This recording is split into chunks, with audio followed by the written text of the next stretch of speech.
राधे, जय श्री कृष्णा, जय जय श्री कृष्णा। श्री विष्णु भगवान जी की कृपा सभी के ऊपर बनी रहे, सभी भक्त सुखी रहें, मंगलमय रहें और सभी के घर में सुख शांति बनी रहे, धन भंडार भरे रहें। विष्णु भगवान अपने भक्तों पर सदैव कृपा बनाए रखें। जय श्री राधे, जय जय श्री राधे, जय जय श्री राधे। राधे राधे का नाम आप जितनी बार भी लो कम है। जितनी बार आप राधे राधे के शब्द इस्तेमाल करते हैं, बोलते हैं, उतनी बार भगवान प्रसन्न होते हैं। राधे राधे।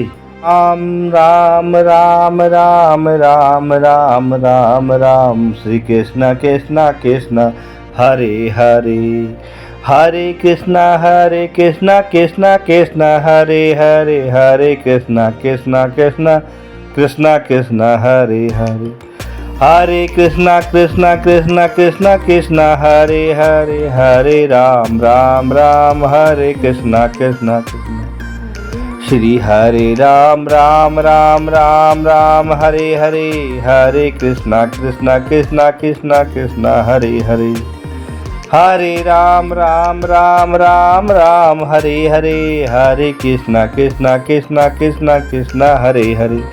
मन को अद्भुत शांति देने वाले यह शब्द श्री कृष्ण भगवान के, प्रभु श्री राम के, विष्णु अवतार के इन शब्दों को हम निरंतर पाठ करते हैं तो मन में अद्भुत शांति मिलती है और शरीर में एक ऊर्जा का संसार होता है, क्योंकि भगवान के यह शब्द सदैव हमें बोलने चाहिए जिससे हमारे मन को शांति मिल सके। महाभारत की कथा में भी बहुत सारी बातें हुई। यह वीडियो काफ़ी लंबी है, आप सारी वीडियो में इन बातों का जिक्र करें और आप भी इन बातों को मेरे साथ बोलते रहें। असीम भक्ति बनी रहेगी, असीम कृपा बनी रहेगी, आपके सारे कष्ट दूर हो जाएंगे। एक छोटी सी कथा मैं महाभारत की आपके सामने प्रस्तुत करने जा रहा हूँ। विष्णु भगवान जी की यह कथा, श्री कृष्ण भगवान जी की यह कथा सबके लिए शुभ हो, लाभदायक हो और यह कथाएं मैं निरंतर रूप से आपको बताते रहूँगा क्योंकि बहुत बड़ी वीडियो है और आप भी वीडियो के अंत तक बने रहें। जय श्री कृष्णा, जय श्री राधे, जय श्री कृष्णा, जय श्री राधे, जय श्री कृष्णा, जय श्री राधे।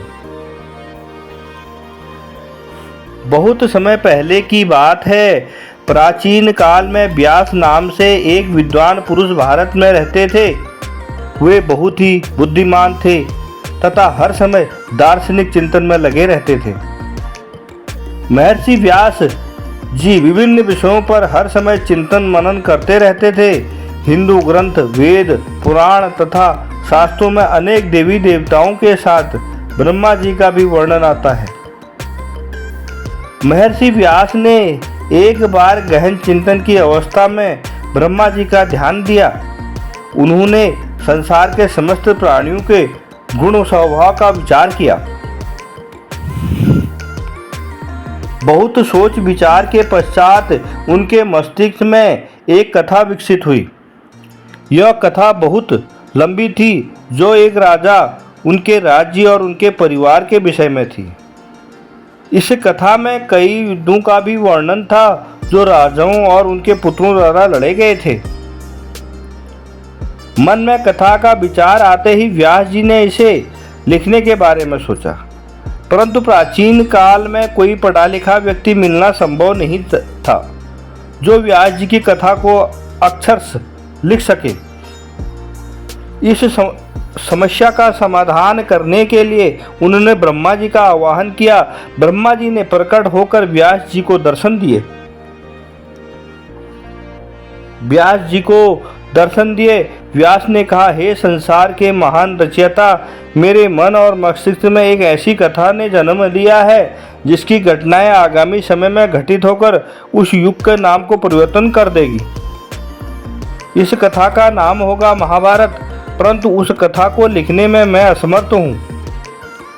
कृपया आप इस समस्या का समाधान करें। ब्रह्मा ने उत्तर दिया, गणेश में विनती करो कि वे ही तुम्हारी सहायता कर सकते हैं। गणेश भगवान जी से विनती करो, वह आपकी सहायता कर सकते हैं। ब्रह्मा ने उत्तर दिया, गणेश से विनती करो, वही तुम्हारी सहायता कर सकते हैं। यह सर्वविदित है कि कार्य की सफलता के लिए हमेशा गणेश जी की पूजा का अर्चना की जाती है। सर्वप्रथम पूजनीय देवता गणेश जी ही होते हैं। यह सर्वविदित है कि कार्य करने की सफलता के लिए हमेशा ही गणेश जी की पूजा अर्चना की जाती है। गणेश जी का ध्यान करने पर गणेश ने व्यास को दर्शन दिए। व्यास बोले, भगवान आपके दर्शन पाकर मैं धन्य हो गया। गणेश जी ने कहा, तुम्हारी भक्ति भावना से मैं प्रसन्न हूँ, कहो क्या समस्या है।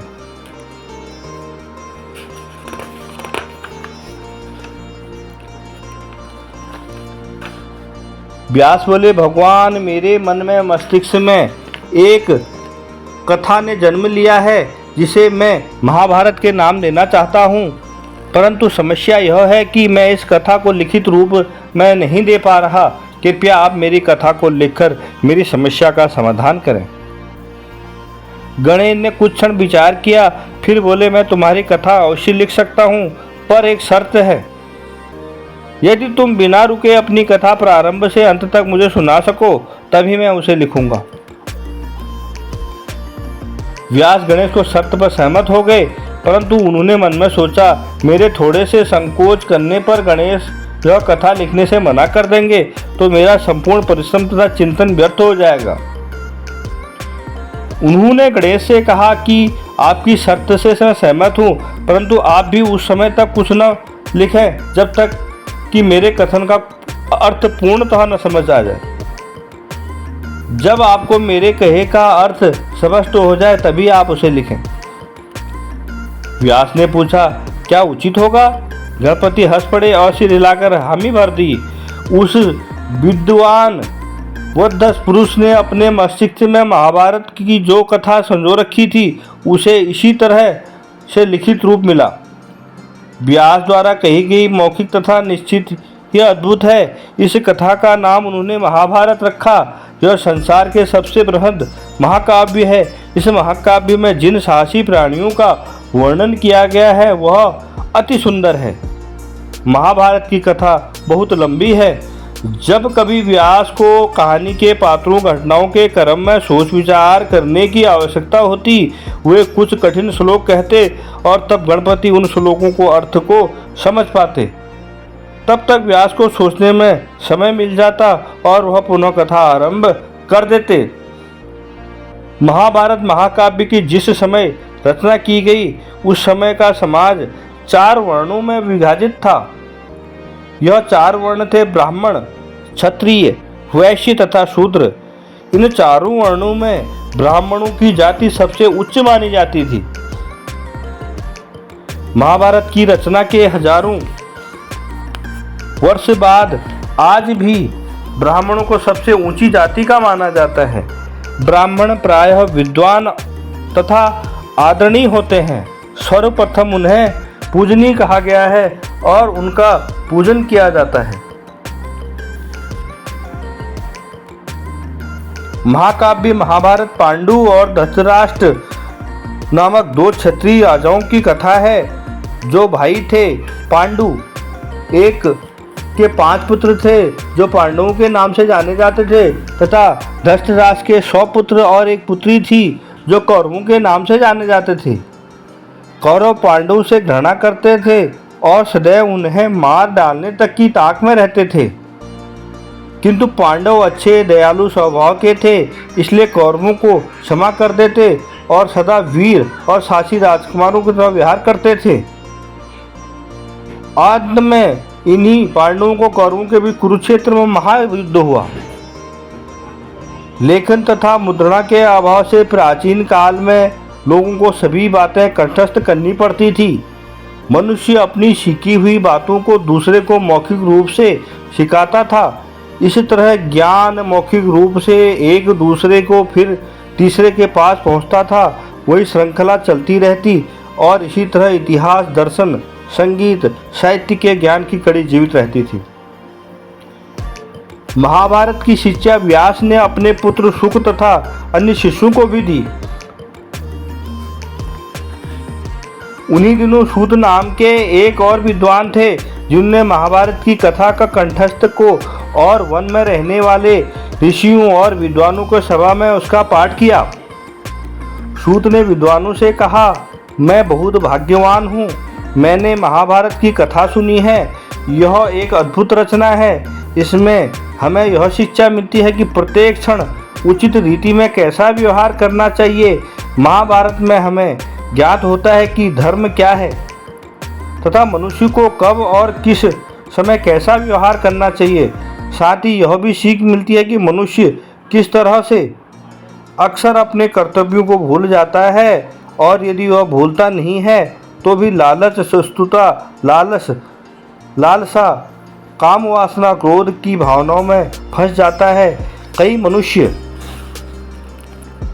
इन वासनाओं से निकल नहीं पाते हैं। ऐसे में वह इन चक्रव्यूह में फंस जाते हैं। बार बार चेतावनी दिए जाने पर भी सावधान नहीं होते और स्वयं अपने वंश में पतन का कारण बनते हैं। महाभारत रक्तपात और घृणा से विरुद्ध अच्छाई, पाप कर्म, दुष्टता, प्रतिशोध, युद्ध के विरुद्ध दयालुता, वीरता की कथा है। क्या आप इसे सुनना चाहेंगे? जय श्री राधे। हम अवश्य सुनेंगे। समस्त ऋषि मुनियों को व्याकुलता से कहा। सभी विद्वान सूत के इर्द गिर्द उत्सुकता पूर्वक कथा सुनने के लिए बैठ गए। मैंने यह कथा सर्वप्रथम राजा जन्मेजय को आज्ञा से दी गई है बलि के समय सुनी थी। सूत बोले, मुझे इतनी रोचक लगी कि मैंने कथा में वर्णित सभी स्थलों का भ्रमण किया। मैं कुरुक्षेत्र की युद्धभूमि तथा महायुद्ध में हुआ था, उसी से भी देखने गया। मैं अपने सबको महाभारत के संपूर्ण गाथा सुनाऊंगा। अति प्राचीन काल की बात है। हस्तिनापुर में शांतनु नामक एक राजा राज्य करते थे। उन्हें आखेट का बहुत शौक था। एक दिन आखेट करते करते शांतनु नदी के तट पर पहुंच गए। वहां उन्होंने एक बहुत सुंदर स्त्री को देखा। वह कोई साधारण नारी नहीं बल्कि देवी गंगा थी। परंतु राजा शांतनु इस बात से अभिज्ञ थे। हे सुंदरी, आप कौन हैं? मैं आपके सौंदर्य पर मुग्ध हूँ तथा मेरी प्रबल इच्छा है कि मैं आपको अपनी अर्धांगिनी बनाऊं तथा आप मेरी रानी का स्थान ग्रहण करें। मैं अपनी संपूर्ण संपत्ति और राज्य आपको दे दूंगा। क्या आप मुझसे विवाह करेंगी? देवी गंगा ने अपनी आंखें नीचे झुका ली और उत्तर दिया, राजन, यदि आप मुझसे विवाह करना चाहते हैं तो आपको वही स्वीकार करना होगा जो मैं चाहूंगी। राजा ने उत्तर में कहा, आप जो भी कहेंगी वह मुझे स्वीकार होगा। तुरंत ही गंगा ने कहा, मान्यवर, कृपया मेरी बात सुन लीजिए। इससे पूर्व कि आप मुझसे सहमत हों, मैं आपसे कुछ कहना चाहती हूँ। आप और आपके कर्मचारी कभी यह प्रश्न नहीं करेंगे कि मैं कौन हूँ और कहाँ से आई हूँ। मैं अपनी इच्छा अनुसार किसी भी काम को कर सकूँ, इसकी अनुमति मुझे देनी होगी। चाहे वह कार्य आपकी दृष्टि में उचित हो या अनुचित। आप मुझ पर कभी क्रोधित नहीं होंगे और न ही मुझसे विचलित तथा अप्रसन्न होंगे या मुझे अप्रसन्न करेंगे। यदि आपने मुझे अपने इच्छा अनुसार कार्य नहीं करने दिया, मैं आपको उसी क्षण त्याग कर दूंगी। राजा शांतनु तुरंत सभी बातों पर सहमत हो गए। उनका विवाह हो गया। वह सुखी जीवन व्यतीत करने लगे। राजा यह देखकर हर्षित थे कि उनकी पत्नी एक आदर्श रानी थी और अपने कर्तव्यों का पालन करती थी। शीघ्र ही कुछ वर्षों पश्चात महल में किलकारियों की आवाज़ सुनी दी। राजा शांतनु और गंगा की पहली संतान का जन्म हुआ। एक दिन शांतनु ने देखा कि उनकी पत्नी बालक को नदी की ओर ले जा रही है। नदी के तट पर खड़े होकर उन्हें बालक को जल में प्रवाहित कर दिया। शांतनु भयभीत हो उठे, परंतु उन्हें अपना वचन याद आ गया। वे पत्नी से कभी भी कोई प्रश्न नहीं करेंगे। समय व्यतीत होता गया। शांतनु की बात 7 संतानें हुई, परंतु गंगा में एक एक करके सबको नदी में बहा दिया गया। 8वीं संतान को भी जब गंगा नदी की ओर ले जाने लगी तो शांतनु के धैर्य की सीमा टूट गई। वे आप आकर विचलित हो गए और चिल्लाए, रुको रुको रुको। वह कहते हुए उन्होंने रानी के सामने हाथ फैलाकर बालक को नदी में न फेंकने की भीख मांगी। शांतनु अधीर होकर बोले, तुम हर बार हमारे बच्चे को नदी में क्यों फेंक देती हो? रानी ने उत्तर दिया, राजन, आपके वचन दिया था कि आप मुझसे कभी भी किसी प्रकार का प्रश्न नहीं पूछेंगे। आपने अपना वचन भंग किया है, इसलिए मुझे आपको छोड़कर जाना होगा। मैं गंगा हूँ। राजा शांतनु ने आश्चर्य से पूछा, आप देवी गंगा हैं? आप यहाँ कैसे आई? देवी गंगा ने कहा, हे राजन, एक श्राप के कारण मुझे इस संसार में आना पड़ा। वशिष्ठ के अष्ट वसुओं के उत्पात के क्रोधित होकर उन्हें मृत्युलोक में मनुष्य योनि में जन्म लेने का श्राप दिया। 8 वसुओं को ऋषि के क्षमा मांगी और प्रार्थना की कि वह उनके अपराध को इतना बड़ा दंड न दें।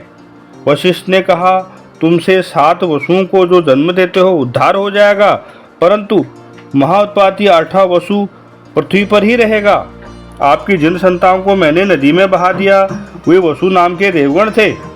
वशिष्ठ के श्राप के पूर्ण करने के लिए उनका पृथ्वी पर जन्म लेना आवश्यक था।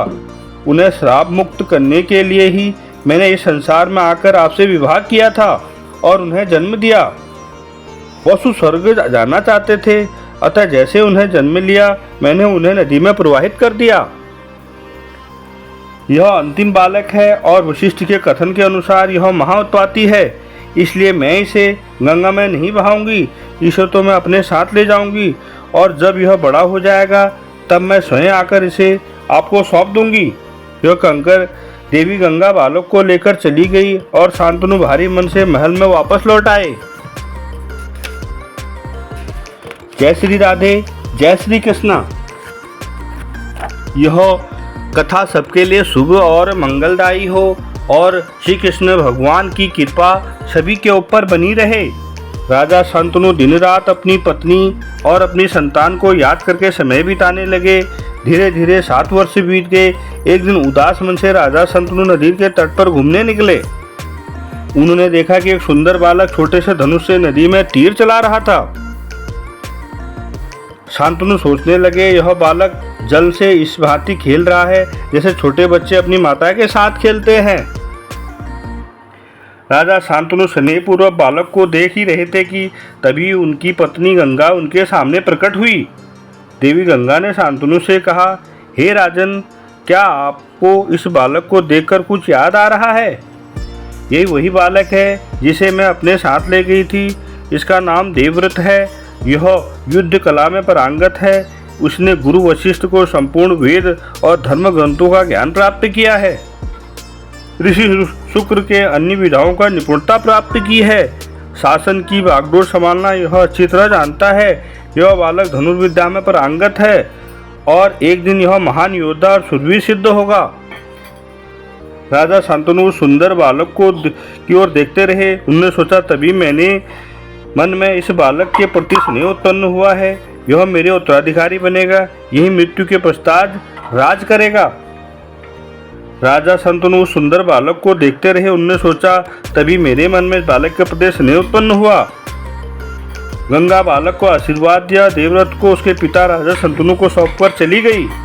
बालक देवव्रत राजा शांतनु की प्रतिज्ञा से बहुत लोकप्रिय हुआ। वह सुंदर, उदार, विचारशील और चतुर था। शांतनु की प्रजा सदा यह कामना करती थी कि राजकुमार की दीर्घ आयु हो। बालक देवव्रत राजा शांतनु की प्रजा में बहुत लोकप्रिय हुआ और वह सुंदर, उदार, विचारशील का चतुर था। समय धीरे धीरे बीतता गया। एक दिन राजा शांतनु आखेट पर गए। वहां वन में उन्हें एक अति सुंदर युवती को देखा। वह युवती मछुआरों की राजा की बेटी थी। उसका नाम था सत्यवती। शांतनु के मन ही मन विचार किया, मैं सुंदर कन्या से विवाह करना चाहूँगा। उन्होंने मछुआरे से उसकी पुत्री का हाथ मांगा, परंतु उसने राजा का प्रस्ताव अस्वीकार कर दिया। मछुआरे के राजा ने उत्तर दिया, मेरी पुत्री सत्यवती की संतान कभी भी अपने राज्य पर शासन नहीं कर सकेगी, क्योंकि आपके राज्य पर आपकी पहली पत्नी का पुत्र देवव्रत हो राजगद्दी पर बैठेगा। यह सत्य है, शांतनु बोले और बोझिल मन से वापस आ गए। देवव्रत ने जब अपने पिता की दुखी देखा तो उन्हें मन में प्रश्न उठने लगे, पिताजी के चिंताग्रस्त होने का क्या कारण हो सकता है। जब उन्होंने इसका कारण विदित हुआ तो वह सोचने लगे, यदि मेरे पिता श्री सत्यवती से विवाह करना चाहते हैं तो अवश्य करें, मैं उनके पश्चात राजा नहीं बनूंगा। सत्यवती की संतान राजा कर सकती है। देवव्रत माछीराज के पास गए और उन्हें अपने निश्चय के बारे में बताया कि वो राजगद्दी पर अपना स्वामित्व नहीं रखेंगे। मच्छीराज ने राजकुमार देवव्रत से प्रश्न किया, राजकुमार देवव्रत, कभी ऐसा हुआ कि आपका पुत्र इस बात से सहमत नहीं हुआ है और मेरी बेटी की होने वाली संतान से हस्तिनापुर की राजगद्दी के लिए संघर्ष करने लगे, तब क्या होगा? राजकुमार देवव्रत ने उत्तर में कहा कि ऐसा कभी नहीं होगा। मच्छीराज ने प्रश्न किया, आप यह निश्चय से कैसे कह सकते हैं? देवव्रत ने गर्जना करते हुए कहा, माछीराज, मैं प्रतिज्ञा करता हूँ कि मैं कभी विवाह नहीं करूँगा। मैं अजन्मा ब्रह्मचारी रहूँगा। मेरी संतान ही नहीं होगी। अब तो तुम संतुष्ट हो? किसी की आशा न थी कि तरुण राजकुमार ऐसी कठोर प्रतिज्ञा करेंगे। राजकुमार की शपथ पर स्वर्ग के देवताओं ने साधुवाद किया और उन पर फूलों की वर्षा की। पृथ्वी और आकाश में मंद मधुर स्वर उच्चारित होने लगा, भीष्म भीष्म भीष्म। और उस दिन से राजकुमार देवव्रत भीष्म के नाम से विख्यात हुए। राजा शांतनु ने प्रसन्न होकर भीष्म से कहा, भगवान तुम्हारी रक्षा करें। मेरा भी तुमको आशीर्वाद है कि तुम जब तक चाहो जीवित रह सकते हो और जब तुम चाहोगे तभी मृत्यु प्राप्त होगी। सत्यवती के विवाह के पश्चात राजा शांतनु ने कई वर्षों तक शासन किया। सत्यवती के 2 पुत्र हुए, चित्रगद और विचित्रवीर। राजा शांतनु की मृत्यु के बाद चित्रगद भी शीघ्र ही स्वर्ग सिधार गया। भीष्म ने विचित्रवीर को राजगद्दी पर बिठाया और स्वयं प्रतिनिधि के रूप में देश के शासन चलाने लगे। जब विचित्रवीर विवाह योग्य हुआ तो भीष्म ने उनके लिए योग्य वधू की खोज प्रारंभ कर दी। उस काल में स्वयंवर नाम के एक विवाह समारोह हुआ था। यह संयोग ही था कि उसी काल में काशी नरेश ने अपनी पुत्रियों के स्वयंवर का आयोजन किया। काशी नरेश की 3 कन्याएं थी, अम्बा, अंबिका और अंबिलिका। तीनों ही एक से बढ़कर एक सुंदर थी। अनेक राजा राजकुमार स्वयंवर में भाग लेकर राजकुमारी को जीतने की कोशिश में आए थे। भीष्म बहुत शक्तिशाली थे, साथ ही वह धनुर्विद्या में निपुण थे। शीघ्र ही उन्होंने उपस्थित सभी राजकुमारों को परास्त कर दिया और तीनों राजकुमारियों को अपने साथ हस्तिनापुर ले आए। जय श्री राधे।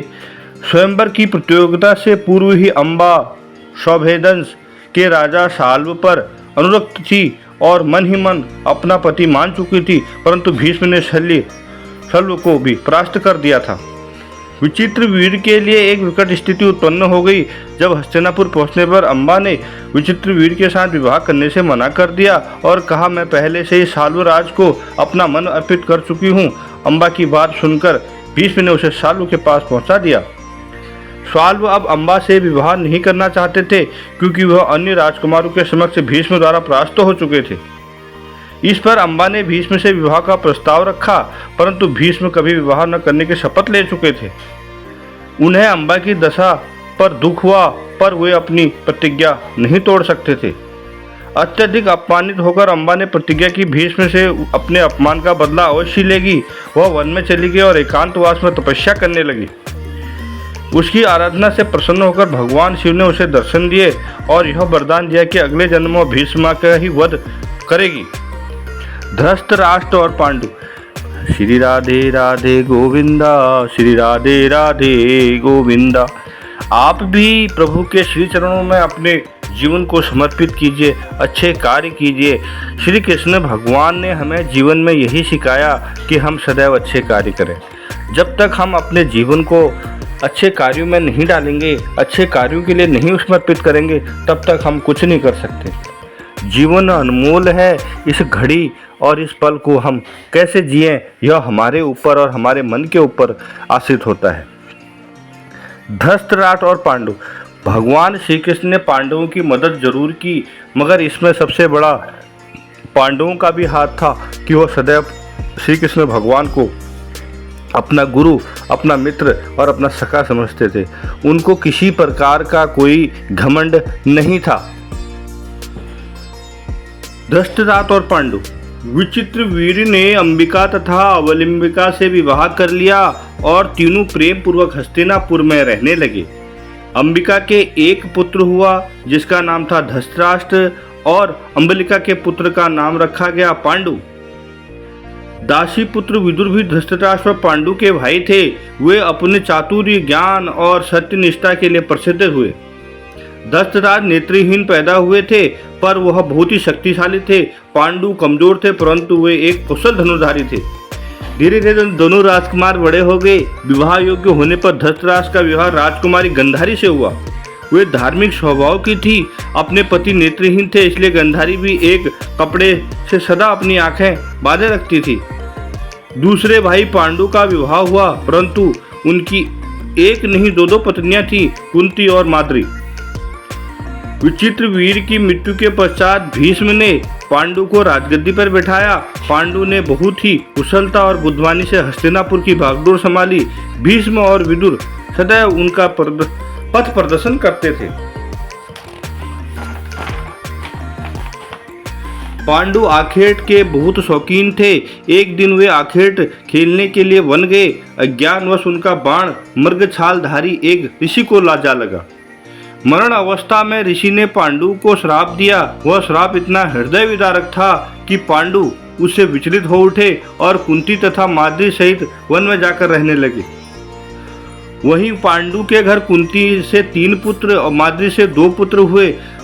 ये 5 देव पुत्र थे। पांडु के 5 पुत्र युधिष्ठिर, भीम, अर्जुन, नकुल और सहदेव पांडवों के नाम से प्रसिद्ध हुए।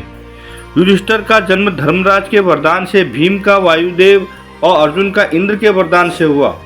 सहदेव और नकुल अश्विनी भाइयों के वरदान से जन्मे थे।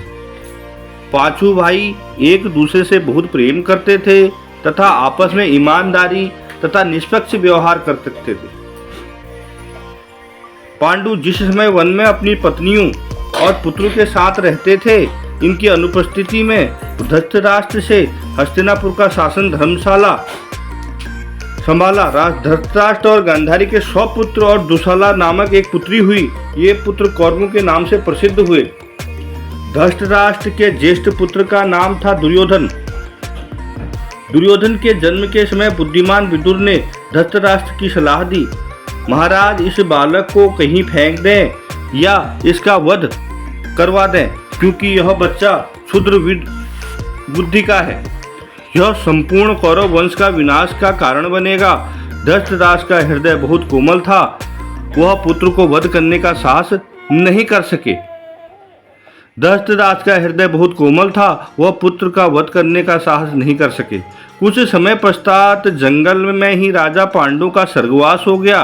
उनकी दोनों रानियों पर मानो वज्रपात हो गया। रानी माद्री अपने दोनों पुत्र कुंती को सौंपकर वह पांडु की चिंता में जलकर सती हो गई।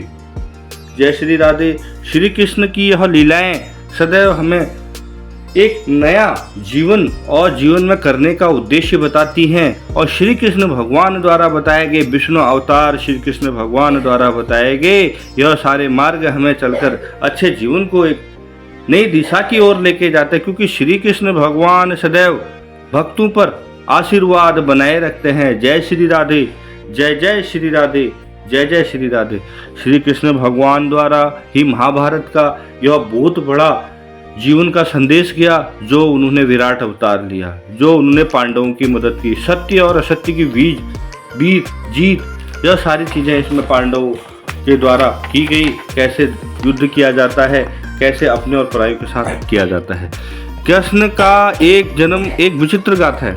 कृष्ण अवतरण, कृष्ण भगवान का जन्म अवतरण होता है, वह एक विचित्र गाथा है। प्रभु श्री कृष्ण उनका जन्म लगभग इसी समय यादवों के राज्यों में कारागार में हुआ। बालक के पिता वासुदेव और माता देवकी यादवों के राजा के रानी थे। कंस देवकी का भाई था और भविष्यवाणी के अनुसार देवकी की 8वीं संतान कंस की मृत्यु के कारण बनेगी। कंस इससे बहुत भयभीत हो गया। वह डरने लग गए। वह यह सोचकर घबराने लग गए कि अब क्या होगा, मेरी देवकी की 8वीं संतान कहीं मेरा मौत का कारण न बन जाए। और मौत का कारण बनने का मतलब है तुम्हारे जीवन का नाश। भयभीत कंस ने वासुदेव तथा देवकी को कारागार में डलवा दिया। कंस ने यह सोचकर वासुदेव और देवकी को कारागार में डाला कि समय आने पर जब भी उनकी संतान होगी वह उनको मरवा सकता है। वह डर चुका था। डर इतना गया था कि उसे इतना बड़ा राजा का पद होने के बाद भी, अपने ऊपर घमंड होने के बाद भी, वह माता पिता से इस तरह भयभीत हुआ कि उसने जो है उन्हें कारागार में डाल दिया। इस तरह कंस के उनके 6 बच्चों का वध कर डाला। स्वाति संतान एक बालक था जिसे वासुदेव ने कारागार के बाहर अपनी दूसरी पत्नी रोहिणी के पास भिजवा दिया। इस बालक का नाम था बलराम। वासुदेव और देवकी को भगवान विष्णु ने कारागार में ही दर्शन दिए और बताया कि उनके अब कष्ट के दिन समाप्त हो चुके हैं। यह सांत्वना देकर भगवान विष्णु वहां से अदृश्य हो गए। जब 8वें बालक का जन्म हुआ तब उसके चारों ओर एक अद्भुत प्रकाश था। इस बालक को वासुदेव चुपचाप सावधानी से कारागृह जेल से बाहर ले गए। आधी रात के समय उमड़ती यमुना पार कर गोकुल पहुंचे। वहां अपनी मित्र नंद के यहाँ बालक को सौंप उसको नवजात कन्या को लेकर लौट आए। वहां से नंद और उसकी पत्नी यशोदा की देखरेख में बड़े होने लगे। उनका नाम रखा गया कृष्णा। श्री कृष्ण भगवान कृष्ण स्वभाव के बहुत नटखट थे और सदा खेल कूद में व्यस्त रहते थे। गोकुल गांव में सब उनसे बहुत स्नेह करते थे। गोकुल गांव में सब उनसे स्नेह करते थे। श्री कृष्ण के अंदर बाल्यावस्था से दिव्य शक्ति गांव के लोगों के नज़र में आने लगी। वे गांव में बड़ा सादा जीवन व्यतीत करते थे। वह कभी किसी को यह एहसास नहीं होने देते थे कि यह क्या हो रहा है, और वह अपनी लीला में इतने मग्न थे कि वह भक्तों पर सदैव कृपा बनाए रखते थे। कौरव पांडवों की चिंता को जलकर माद्री की मृत्यु हो चुकी थी। अब कुंती और पांडवों के जीवन का प्रश्न उठ खड़ा हो गया था। तब वन में ऋषि मुनियों ने उन लोगों को हस्तिनापुर ले जाकर भीष्म को सौंप दिया। हस्तिनापुर के एक सुंदर प्रदेश था। पांडु पुत्र वहां जाने के लिए उत्सुक थे। कुंती और उनके 5 पुत्रों ने हस्तिनापुर पहुंचने पर वहां से निवासी बहुत प्रसन्न हुए। वह उनके शील और गुणों से मुग्ध हो गए। परंतु धृतराष्ट्र दुर्योधन बहुत झुंझुलाया, बहुत गुस्सा आया उसे। दुर्योधन ईर्ष्याकुल बालक था। वह स्वभाव से ही उद्दंड और महत्वाकांक्षी था। धृतराष्ट्र का बड़ा पुत्र होने के कारण अपने आप को राज्य का उत्तराधिकारी समझता था। वह अपने चचेरे भाइयों से बिल्कुल पसंद नहीं करता था। कौरव और पांडव सभी भाई कुछ समय के लिए एक साथ रहे। वे साथ साथ महल के उद्यान में गेंद खेलते, धनुष बाण पर निशाना साधते तथा और भी कई प्रकार के खेल खेलते। भीम और दुर्योधन अक्सर लगड़ते झगड़ते रहते थे, परंतु भीम अत्यंत शक्तिशाली होने के कारण दुर्योधन पर भारी पड़ते थे। द्वेष में आकर दुर्योधन ने भीम को मारने का निश्चय किया। भीम खाने का बहुत शौकीन था और वह खाता भी बहुत था। एक दिन दुर्योधन ने स्वादिष्ट भोजन में विष मिलाकर भीम को धोखे से खिला दिया। भीम मूर्छित हो गया। उसके मूर्छित हो जाने पर दुर्योधन ने उसे रस्सियों में बांधकर नदी में फेंक दिया। वह नदी में सापों भरी हुई थी। कहते हैं कि विष ही विष को मिटाता है। सापों के काटने से भीम के शरीर का विष निकल गया और भीम को होश आ गया। नागों के राज्य में भीम की चर्चा होने लगी। वह नागों के राजा ने भीम के बारे में और बातें जानने के लिए उन्हें अपने पास बुला लिया। भीम का डील डॉल देखकर नागराज बहुत प्रसन्न हुए। उन्होंने भीम से कहा, मेरे साथ आओ, मैं तुम्हें एक ऐसा द्रव्य दूंगा जिसका एक एक घूंट तुम्हें 1000 हाथियों के समान शक्तिशाली बना देगा। भीम ने एक के बाद एक करके 8 प्याले द्रव्य पी लिया। घंटों की गहरी निद्रा के बाद भीम जागा तो को पहले से अधिक तरोताजा तथा अधिक बलशाली पाया। चारों पांडव भाई और रानी कुंती भीम की खोज में लगे हुए थे। इसी बीच उन्होंने भीम को वापस आया देखा तो वह प्रसन्न हो गए, परंतु दुर्योधन का क्रोध 7वें आसान पर चढ़ गया।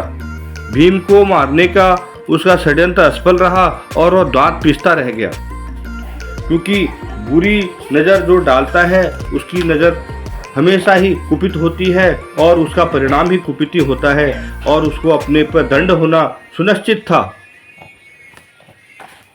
कुंती अपनी बाल्यावस्था से ही अपने धर्म, सदाचार और सुंदरता के लिए जानी जाती थी। वह यादवों के राजा कुंती भोज की पुत्री थी। एक बार ऋषि दुर्वासा राजा कुंती भेज के यहाँ रहने आए। वे 1 वर्ष तक रहे। कुंती ने उनकी बहुत सेवा की। कुंती की सेवा से प्रसन्न होकर उन्होंने उसे एक मंत्र सिखाया जिससे देवताओं का आवाहन हो सकता था। कुंती अपने प्रसन्न हुई। अचानक एक दिन बिना कुछ सोचे सूर्य देवता का आवाहन किया। तुरंत सूर्यदेव उनके सामने आ गए। कुंती ने भयभीत होकर पूछा, आप कौन हैं? सूर्य देवता ने उत्तर दिया, मैं सूर्य हूँ। कुंती उनकी सुंदरता और तेज से चकाचौंध होकर बोली, सूर्यदेव, मैंने अज्ञातवास आपका वाहन किया, पर कृपया मुझे क्षमा कीजिए। कुंती के इन वचनों को सुनकर सूर्यदेव बोले, हे कुंती, मेरा आना व्यर्थ नहीं जा सकता। मैं तुम्हें एक अत्यंत पराक्रमी तथा दानशील पुत्र देता हूँ। तुम मेरे पुत्र को जन्म तो अवश्य दोगी, परंतु उसके ऊपर कोई दोष नहीं आएगा। इतना कहकर सूर्यदेव अंतर्ध्यान हो गए। जब कुंती गर्भवती हो गई तब लज्जावश वह बात किसी को नहीं कह सकी। उसने यह बात छिपा कर रखा। समय आने पर उसने गर्भ में कवच कुंडल धारण किए और हुए एक पुत्र उत्पन्न हुआ। कुंती ने उसे एक टोकरी में रखकर रात्रि में नदी में बहा दिया। वह शिशु नदी में बहता हुआ एक किनारे पर जा लगा। उसके किनारे पर धृतराष्ट्र का सारथी अधिरथ अपने अश्व को जल पिला रहा था, तो उसकी दृष्टि टोकरी पर रखे हुए शिशु पर पड़ी। अधिरथ ने उस बालक को उठा लिया और अपने घर ले गया। अधिरथ निसंतान था। अधिरथ और उसकी पत्नी राधा ने उसे तेजस्वी बालक का नाम कर्ण रखा। इस प्रकार सूर्य के वरदान से जन्म पुत्री कुंती पुत्र कर्ण गरीब सारथी अधिरथ के घर में पलने लगा। बड़ा होने पर कर्ण के अंदर कई गुण विकसित हो गए। वह बहुत जल्दी क्रोध में हो जाता था, परंतु वह बहुत बुद्धिमान, दयालु और दानी था। कुछ लोग उसके स्नेह करते थे तो कुछ लोग घृणा, परंतु किसी को यह विदित नहीं था कि वह पांडवों का भाई है। कर्ण ने युद्ध कौशल में पारंगत होना चाहता था। इसी के अंतर्गत धनुर्विद्या में निपुण होना चाहता था। परशुराम का प्रण था कि मैं सिर्फ ब्राह्मणों को ही अस्त्र शस्त्र की शिक्षा दूंगा। वे क्षत्रियों से घृणा करते थे। कर्ण जब उनके पास अपनी प्रार्थना लेकर गया तो उसने परशुराम को झूठ बताया कि वह ब्राह्मण कुमार है। परशुराम ने उसे धनुर्विद्या का पारंगत बना दिया। एक दिन जंगल में कहीं जाते हुए परशुराम को थकान महसूस हुई। उन्होंने कर्ण से कहा कि वे थोड़ी देर सोना चाहते हैं। कर्ण ने उनका सिर अपनी गोद में रख लिया। अचानक एक कीड़ा रेंगता हुआ आया और कर्ण की जांघ पर डंक मार दिया। परशुराम की निद्रा भंग न हो जाने के डर से कर्ण अपने स्थान पर स्थिर बैठा रहा। यहाँ तक कि घाव से रक्त बहने लगा और पीड़ा असहनीय हो गई, परंतु वह शांत बैठा रहा। कुछ समय पश्चात परशुराम जागे और कर्ण के घाव को देखकर क्रोधित स्वर में बोले, किसी ब्राह्मण के इतनी सहनशीलता नहीं हो सकती। तुम जरूर ही कोई क्षत्रिय हो। सच बताओ कि तुम कौन हो। डरते डरते कर्ण ने कहा, क्षमा करें गुरुदेव, मैंने आपसे झूठ बोला था कि मैं एक ब्राह्मण कुमार हूँ। सच तो यह है कि मैं एक सूत पुत्र हूँ। यह सुनकर परशुराम अधिक क्रोधित हो उठे और तुमने मुझसे झूठ बोला, इसके लिए मैं तुम्हें दंड दूंगा और श्राप भी। युद्ध भूमि में अपने विशेषतम युद्ध योद्धा सामना करते समय तुम मेरी दी हुई शिक्षा को भूल जाओगे। कर्ण यह श्राप सुनकर बहुत सुखी हुआ, परंतु जो श्राप एक बार दिया जा चुका है उसे तो अपने नियम के अनुसार पूरा होना ही होता है। महाभारत युद्ध में भी यही हुआ। कर्ण जो है बहुत ही धनुर्धारी था और बहुत ही कर्णशील था। आचार्य द्रोण कौरव और पांडवों के राजकुमारों के साथ ही हस्तिनापुर में राजभवन में रहते थे। भीष्म और विदुर उनकी देखभाल किया करते थे। भीष्म को राजकुमारी धनुर्विद्या का ज्ञान देने के लिए एक उपयुक्त शिक्षक की आवश्यकता थी। एक दिन की बात है, सभी राजकुमार राजभवन में उद्यान में गेंद खेल रहे थे। उनकी गेंद लुढ़क कर पास ही एक कुएं में जा गिरी। गेंद को बाहर कैसे निकाला जाए, इसी सोच में सब कुमार कुएं में पास खड़े थे। उसी समय एक तेजस्वी ब्राह्मण उधर से निकले। उन्होंने राजकुमार से पूछा, क्या तुम गेंद को बाहर नहीं निकाल सकते? तुम सब तो क्षत्रिय प्रतीत होते हो, क्या अस्त्र विद्या नहीं जानते? अगर आप अस्त्र विद्या जानते हो तो आप ही यह गेंद निकाल दीजिए। भीम ने तुरंत कहा। उस ब्राह्मण ने एक तीर उस कुएं के अंदर फेंका, जिससे गेंद को भेद दिया। उन्होंने दूसरा तीर छोड़ा तो पहले तीर की भेद दिया और फिर तीसरा तीर, जिसने पूरे बाण को भेद दिया। और इस तरह वह एक के बाद एक बाण फेंकते चले गए। जब तक उनके हाथ में अंतिम बाण नहीं आ गया। फिर उन्हें धीरे धीरे आखिरी बाण खींचकर गैर कुएं से बाहर निकाल ली। राजकुमार अचंभे में पड़ गए। राजभवन लौटते ही जब उन्होंने भीष्म को इस घटना के बारे में बताया तो भीष्म को बहुत बड़ी प्रसन्नता हुई। मैं जानता हूँ कि वह कौन थे। वे महान धनुर्धारी द्रोणाचार्य के अतिरिक्त कोई नहीं हो सकते। मैं चाहता हूँ कि वह तुम्हें शिक्षा प्रदान करें। इस संबंध में मैं स्वयं जाकर उनसे प्रार्थना करूँगा। पितामह भीष्म के निश्चय को कर लिया कि वह राजकुमारों को अस्त्र शिक्षा द्रोणाचार्य के हाथों ही पूरी कराएंगे। उन्होंने द्रोणाचार्य से विनती की और भीष्म को विनती पर द्रोण हस्तिनापुर आ गए।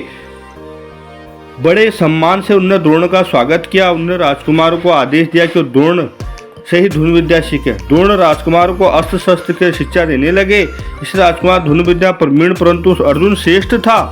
द्रोण के मन में अर्जुन के प्रति विशेष सद्भाव था। वे चाहते थे कि अर्जुन अद्वितीय धनुर्धर बने। विद्यार्थी काल से अर्जुन से जुड़ी और छोटी सी कहानी आपको प्रस्तुत कर रहा हूँ। एक रात भोजन करते समय हवा में दिया बुझ गया। अर्जुन तथा उसके भाई खाना खा रहे थे। एकाएक अर्जुन के मन में विचार पौधा की आदत होने के कारण अंधेरे में ही हाथ सीध मुंह की ओर ही आ जाता था, अर्थात अभ्यास से कुछ भी संभव हो सकता है। उस दिन से अर्जुन ने अंधेरे में ही निशाना लगाने का अभ्यास शुरू कर दिया। अर्जुन के इस प्रयास से द्रोणाचार्य अति प्रसन्न हुए और अर्जुन को धनुर्विद्या का संसार का सर्वश्रेष्ठ धनुर्धर बनने का आशीर्वाद दिया। गुरु द्रोणाचार्य से शस्त्र विद्या में जब सारे कुमारगण काफी निपुण हो गए तो उन्होंने वन में आखेट खेलने से बंद बनाया। वे द्रोणाचार्य से आज्ञा लेकर वन पहुंचे। उनके साथ एक कुत्ता भी था। जंगल में वह कुत्ता भटक गया और जब वह वापस लौटा तब उसका मुंह बाणों से कुछ इसी तरह चतुराई से भेदा गया कि वह भौंक नहीं पा रहा था। उस निपुण वीर को ढूंढते हुए जिसने राजकुमारों ने उस युवक को पूछा, कृपा करके बताएं कि आप कौन हैं? ऐसी उत्कृष्ट धनुर्विद्या आपने कहाँ से और किससे सीखी? मैं राजा हिरण्यधनु का पुत्र एक्वल्य हूँ। मेरे पिता निषाद नामक भील जाति के राजा हैं। द्रोणाचार्य मेरे गुरुवर हैं। उन्होंने स्वयं ही इस भील युवक को सिखाने से इनकार कर दिया था, इसलिए मैं उसकी प्रतिमा के सामने निरंतर अभ्यास करता रहता। ये बात द्रोणाचार्य की चिंता का विषय बन गई। उन्होंने यह जानकर ही बहु आश्चर्य हुआ कि द्रोणाचार्य का मानस मन से गुरु मानकर एक्वल्य ने स्वयं को अभ्यास से यह विद्या प्राप्त की है। क्या एक्वल्य इन राजकुमारों के आगे निकल जाएगा? वे सोचने लगे। बहुत सोच विचार के बाद अर्जुन को लेकर उसी वन में गए। उन्होंने एक्वल्य को अपनी प्रतिमा के समक्ष दृढ़ता के साथ अभ्यास करते देखा। एक्वल्य ने गुरु द्रोणाचार्य को देखते उनके चरण छूकर प्रणाम किया। अपनी प्रतिमा को देख आचार्य द्रोण ने कहा कि अगर तुम मुझे अपना गुरु मानते हो तो मुझे गुरु दक्षिणा दो। एक्वल्य बोला, गुरुवर मेरा सर्वस्व आपका है, आज्ञा दें। तुम मुझे अपने दाहिने हाथ का अंगूठा गुरु दक्षिणा में दे दो। द्रोण ने मगर शिक्षा और गुरु का ऐसा व्यवहार देखकर एक्वल्य हैरान रह गया, मगर उसकी धनुर्विद्या में कहीं भी कोई कमी नहीं थी। वह सदैव सच्चे मन से जो भगवान के सद्गुण और उनकी को पहचानता है तो भगवान उसके सारे कष्ट दूर कर देते हैं। यही सारी जो विधा थी, यह सारे जो क्रियाक्रम थे, यह भगवान श्री कृष्ण के द्वारा ही बनाए गए थे। चाहे वो एकबल्य हो, महाभारत हो, कौरव हो, पांडव हो, सभी जो है भगवान श्री कृष्ण के बनाए गए बतुली थे और वह इस संसार में इस पृथ्वी पे लीला का निर्माण कर रहे थे, क्योंकि भगवान जो है सदैव भक्तों पर कृपा बनाए रखते हैं। यही कृपा वह कौरवों पर भी बनाने के लिए कर रहे थे, मगर कौरव जो है यह चीज समझ नहीं पाए। इस संसार को त्याग कर इस भौतिक जगत में दूसरा शरीर धारण करना भी मुख्य स्थिति है। मनुष्य तभी मरता है जब निश्चित हो जाता है, और यह लीला इसीलिए रची गई थी कि जीवन का निर्माण हो सके और बुराइयों का नाश हो सके। क्योंकि भगवान जो है यही कहते हैं सदैव अच्छे कर्म करने चाहिए। परमेश्वर की शक्तियाँ विविध तथा असंख्य हैं और वह हमारी बुद्धि से परे है, लेकिन बड़े बड़े बुद्धिमान मुनियों के मुक्ति महात्माओं को इस शक्तियों का अध्ययन करके इन्हें 3 भागों में बांटा जा सकता है। सारी शक्तियाँ विष्णु शक्ति हैं, अर्थात भगवान विष्णु की विभिन्न शक्तियाँ हैं। पहली शक्ति परा या आध्यात्मिक है, जीव भी पराशक्ति है, जैसा कि पहले कहा जा चुका है। अन्य शक्तियाँ या भौतिक शक्तियाँ तामसी हैं। मृत्यु के समय हम यह तो इस संसार को अपरा शक्ति में रखते हैं, फिर आध्यात्मिक जगत की शक्ति से चले जाते हैं। विष्णु भगवान शक्ति हैं। अपने इस शरीर को त्यागते समय मनुष्य जिस भाव से स्मरण करता है, वह अगले जन्म में उस भाव को निश्चित रूप से प्राप्त होता है। अब सर्वप्रथम हमें यह समझना चाहिए कि भौतिक प्रकृति परमेश्वर के एक शक्ति प्रदर्शन है। विष्णु पुराण में विष्णु भगवान ने समग्र शक्तियों का वर्णन किया है। उन्होंने यह बताया कि कैसे जीवन को जीना है, कैसे हमें क्या कार्य करने हैं। यंग यंग वापी समरंग वामंग तजंते कलेवरम तंग तमेवती तोयत सदा तदावतिन भावितः। हमें अपने जीवन को कैसे सकारात्मक बनाना है। पांडवों को यही शिक्षा श्री कृष्ण भगवान ने दी और महाभारत का इतना बड़ा निर्माण कराया, इतनी बड़ी सारी चीजें रखी, जिससे सभी को यह पता लगा कि जीवन में क्या क्या हो सकता है और क्या क्या नहीं हो सकता है। क्योंकि श्री कृष्ण भगवान सभी को यही समझाते आए कि सदैव कर्म अच्छे करने चाहिए और कर्म से ही जीवन संभव है। आचार्यों से निम्नलिखित उदाहरण किया है कि यदि कोई विवाहित स्त्री पर पुरुष से आसक्त होती है या कोई पुरुष अपनी स्त्री को छोड़कर किसी परिस्थिति से स्थायित होता है, तो आसक्ति अत्यंत प्रबल होती है। इसलिए हमें सदैव अच्छे कार्य करने चाहिए। माया मुग्धं जीवरे नाहि स्वतंग श्रीकृष्ण ज्ञानं जीवरे कृपाय कैलांग कृष्ण वेदं पुराणं। कृष्ण भगवान भुलक्कड़ जीवों बुद्धिजीवों ने परमेश्वर के साथ अपने संबंध को भुला दिया है। वे भौतिक कार्यों में विषय में सोचने के मग्न रहते हैं। इनकी चिंतन शक्ति आध्यात्मिक आकाश की ओर मोड़ने के लिए पुष्पयदर्शन महान व्यास के प्रचुर वैदिक साहित्य प्रदान किया है। सर्वप्रथम उन्हें वेद के 4 विभाग किए, फिर उन्होंने अपनी व्याख्या पुराणों में की और अल्पज्ञों के लिए उन्होंने महाभारत की रचना की। महाभारत में ही भागवत गीता दी हुई है। तत्पश्चात वैदिक साहित्य का सार वेदांत सूत्र में दिया गया है। भावी पद प्रदर्शन के लिए उन्होंने वेदांत सूत्र का महज भाष्य ही दिया श्रीमद् भागवत कहलाता है। हमें इन वैदिक ग्रंथों को वैदिक विचार को चित्त लगाना चाहिए और सदैव जीवन में अच्छे कार्य करने चाहिए। भगवान कहते हैं आपके श्री चरणों में, भगवान के श्री चरणों में हमें अपने आप को समर्पित कर देना है। भगवान कभी यह नहीं कहते कि आप मेरी पूजा करो। भगवान तो भक्ति के प्यासे हैं। आप अच्छे कार्य करते हैं तो श्री कृष्ण भगवान आपको कभी अकेला नहीं छोड़ सकते। विष्णु अवतार, विष्णु के अवतार श्री कृष्ण भगवान, उनके बनाई गई लीला को हम लोग नहीं पहचान पाते, मगर वह सर्वव्यापी हैं, वह सदैव हतेशी हैं और सभी की रक्षा करने वाले हैं। देवों के देव श्री कृष्ण भगवान हमें यही संसार में यही जिज्ञासा देकर गए हैं, यही अभिलाषा छोड़कर गए हैं कि हमें सदैव अच्छे कार्य करने चाहिए। हमें महाभारत जैसा विचरण नहीं करना चाहिए। हमें अपने आप को सुदृढ़ बनाना चाहिए।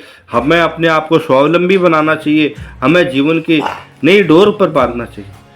भगवान सदैव सत्य के सहारे पर जीवन को आगे बढ़ाते गए और जीवन में नया संदेश देते गए। पृथ्वी पर मानवों को यह विधा बताते गए कि हमें क्या करना है और कैसे जीवन जीना है। महज आज का अत्याचारी पुरुष कुछ चंद रुपयों के कारण अपने जीवन को नष्ट कर रहा है, अत्याचार कर रहा है और अपने जीवन के साथ तो खिलवाड़ कर ही रहा है, आने वाली पीढ़ी के लिए भी वह खिलवाड़ कर रहा है। ऐसे ही खिलवाड़ हम करते हैं तो हमारा जीवन नारकीय हो जाता है और हम नारकीय जीवन में ही इस समय जी रहे हैं। कलयुग में नारकीय जीवन से बड़ा जीवन कुछ भी नहीं हो पा रहा। तो हमें भी सदैव अच्छे कार्यों को जीवित रखकर आगे बढ़ना चाहिए। भगवान के बताए गए मार्गों पर चलकर जीवन को प्रदर्शित करना चाहिए, क्योंकि भगवान सदैव भक्त के हैं और भक्त सीधे भगवान के। क्यों ना हम अपने जीवन को कुछ इस तरह से पिरोएं कि हमें जीवन संभव लग सके। आचार्यों निम्नलिखित उदाहरण दिया है कि कोई भी कार्य आप करते हैं तो उसे सदैव सही तरीके से करें, अच्छे तरीके से करें, जिससे जीवन को समझा जा सके। तो हमें भी अच्छे कार्य करने चाहिए, अच्छे जीवन को संजोना चाहिए, क्योंकि भगवान कहते हैं कि जब भी आप जीवन को सही तरीके से जीने का प्रयास करेंगे तो आपका जीवन सुदृढ़ होगा। धर्म क्षेत्रे कुरुक्षेत्रे संयता युतस्व मामका पांडवाश्च कर्मवस्तु संजय। धृतराष्ट्र ने कहा, हे संजय, धर्म भूमि कुरुक्षेत्र में युद्ध की इच्छा से एकत्र हुए मेरे तथा पांडु पुत्रों का क्या किया।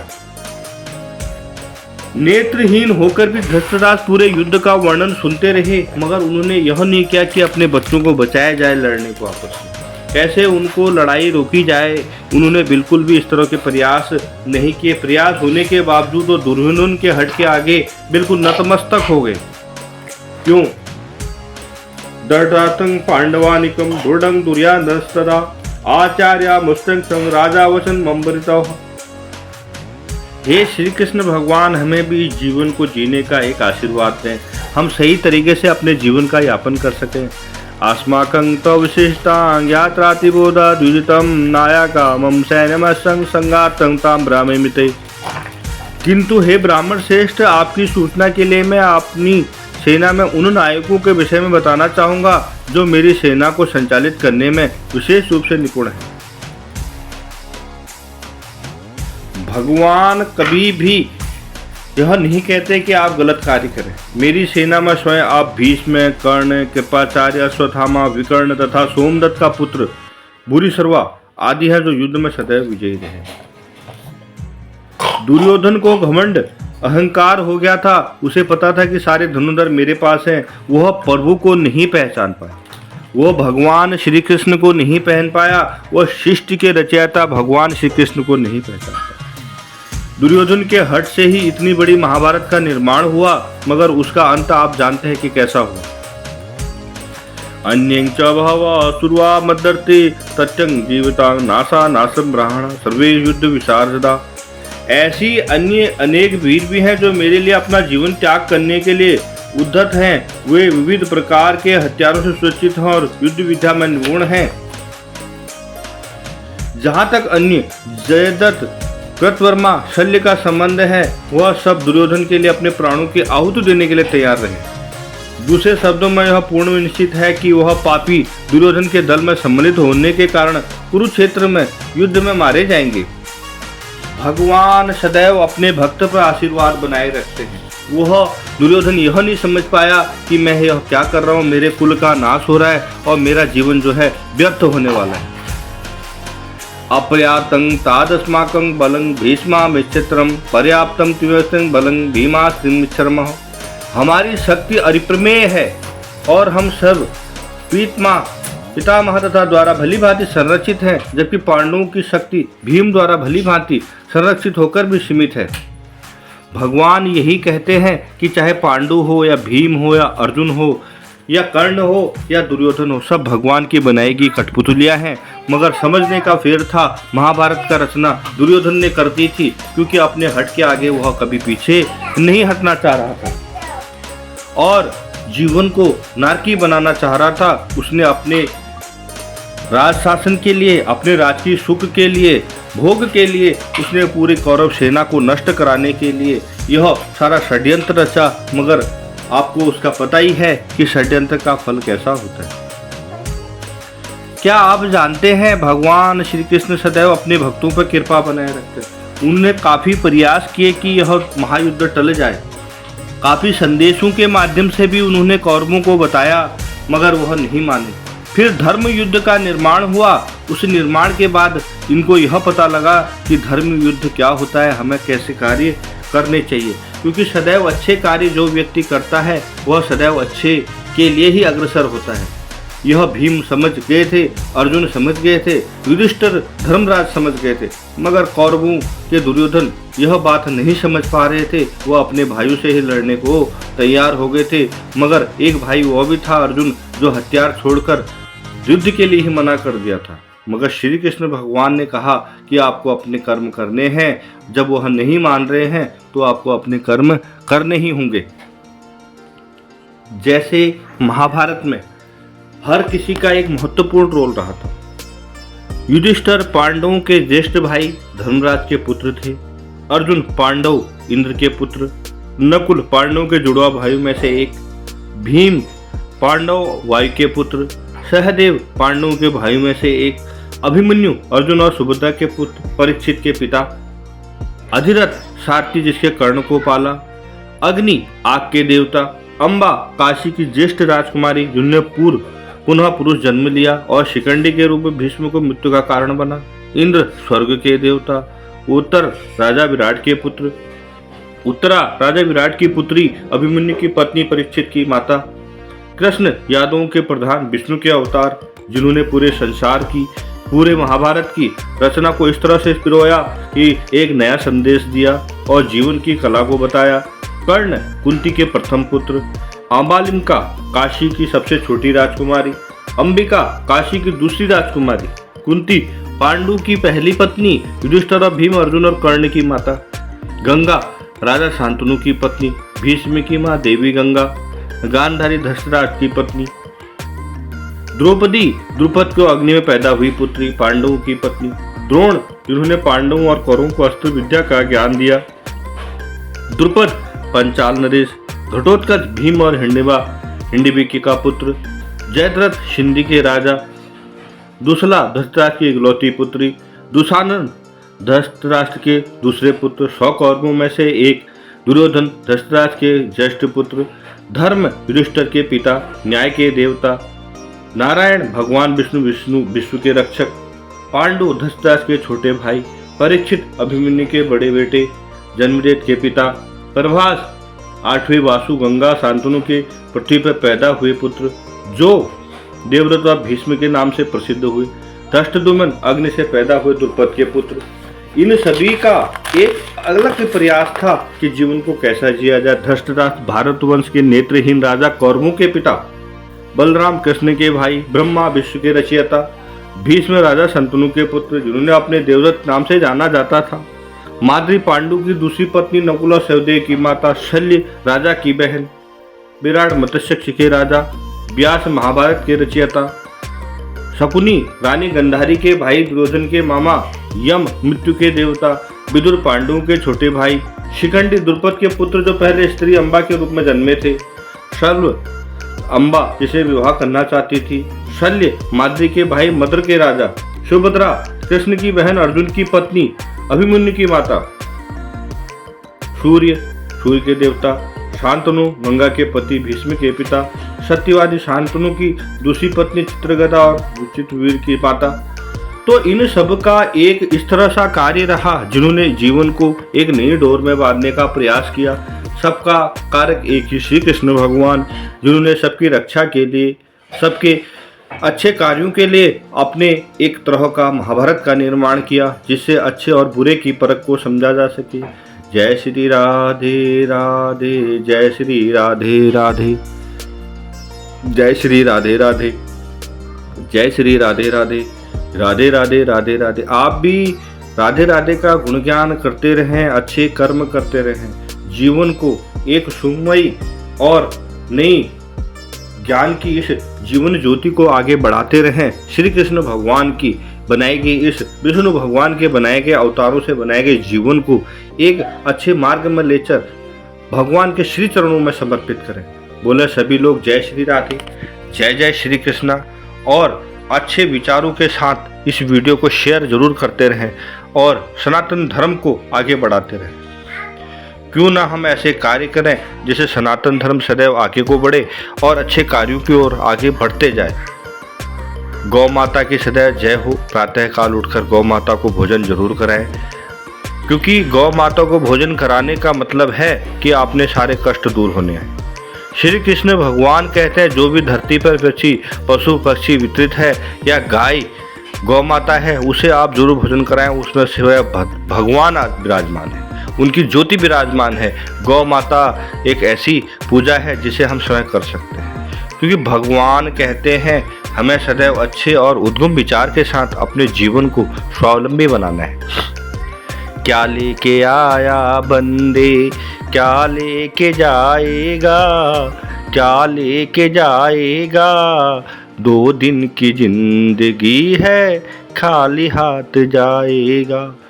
खाली हाथ आए थे, खाली हाथ चले जाना है। जीवन को कुछ ऐसा करके जाना है हमें उससे आगे भी प्रेरणा मिल सके और हमारा आगे का जन्म जन्मांतर का पीढ़ियाँ इस जीवन को सफल और धन्य बना सकें और भगवान के श्री चरणों में अपने को समर्पित कर सकें। 33 करोड़ योनि में मनुष्य योनि ही वह योनि है जो जीवन में मिलती है और इस मनुष्य योनि में ही सारे सुख दुख और सारी पीड़ाएं यहाँ मिलती हैं। उन पीड़ाओं को, उस दुख को हमें कैसे निपटाना है, कैसे भगवान के श्री चरणों में अपने आप को समर्पित कर देना है, यह सबसे बड़ी बात है।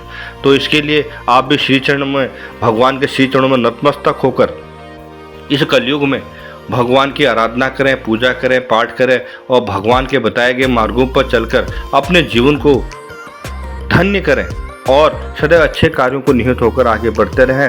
बहुत बहुत धन्यवाद। आपका दिन शुभ हो। जय श्री राधे, जय श्री कृष्णा। बोलो वृंदावन लाल की जय हो। जय हो कृष्ण भगवान की जय हो। 33 कोटि देवताओं की जय हो। माता संतोषी की जय हो।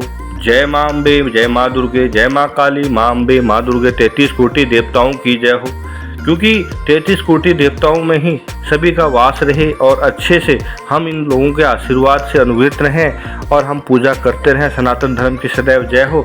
भगवान श्री कृष्ण सभी के कष्टों को दूर करते रहें और जीवन को एक नए आयाम की ओर हमें आशीर्वाद देते रहें। हम अच्छे कार्यों के लिए उन्मुक्त होते रहें। सनातन धर्म की जय हो। जय श्री राधे राधे, जय जय श्री राधे राधे, जय जय श्री कृष्णा, जय जय श्री राम, जय जय श्री राम, जय श्री कृष्णा, जय जय श्री राम, जय श्री राधे।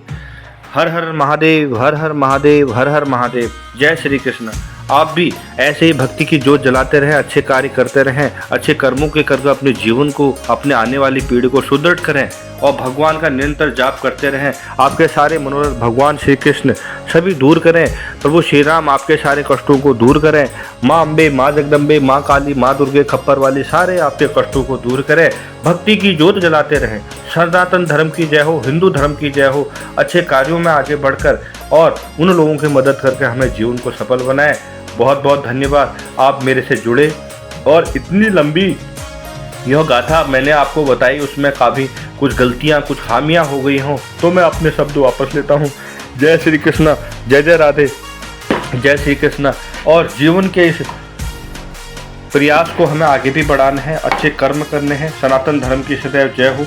लॉर्ड भक्त चैनल को लाइक करें, सब्सक्राइब करें, शेयर करें और यह वीडियो शेयर करते जाएं जिससे धर्म की जोत जलती रहे। कहीं भी कोई त्रुटि हो वह मेरे शब्द है, मैं वापस लेता हूं, उसके लिए क्षमा चाहता हूं। कोई अन्यथा अपने दिल पर न लगाएं। बहुत बहुत धन्यवाद। नमस्कार।